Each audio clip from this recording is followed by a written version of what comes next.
මෙලෙස හඬා වැළපෙමින් මච්චරිය කෝසයේ සිටානෝ සුනකයා පසුපස දණ්ඩකුත් අතින්ගෙන පන්නන්නට පටන් ගත්තා. ඒකම තවත් අමුතු සිදුවීමක් සිද්ධ වුණා පින්වතුනි. මේ සුනකයා වරක කුඩා වෙනවා. වරක විශාල වෙනවා. තවත් වරක පාට වෙනස් කර ගන්නවා.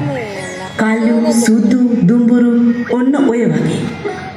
දැන් සිටුතුමාට ටිකක් සැකයි. එකත් එකටම මේ බමුණන්ගේම වැඩක් වෙන්න ඕනේ.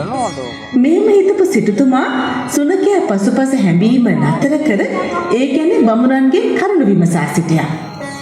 එවිට ශක්‍ර දෙවියන් ඇතුළු අනිකුත් දෙවිවරුන් 4 දෙනා බමුණු වෙස් අත්හැර දේව වේශයෙන් පෙනී සිටමින් තමන් ශක්‍ර, සූර්ය, චන්ද්‍ර, මාතලී යන දෙවිවරුන් බවත් සුනක වෙසින් සිටියේ මච්චරිය කෝසිය වන ඔබගේ මියගිය පියාණන් බවත් දැන් හේ දෙව්ලොව පංචශික නම් දිව්‍ය පුත්‍රයා බවත් පවසා සිටියා.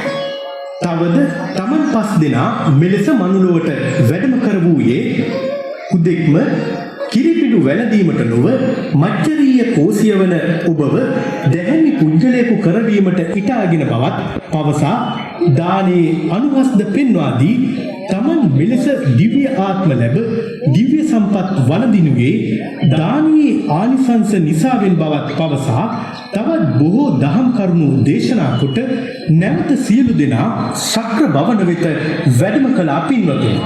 දැන් මච්චරිය කෝසිය සිටුවරයා තවදුරටත් අර ලෝභ තණ්හාදික සිටුවරයා නොවේ. දැන් ඔහු තණ්හාව දුරු කළ ධාර්මිෂ්ඨ පුද්ගලයෙක්.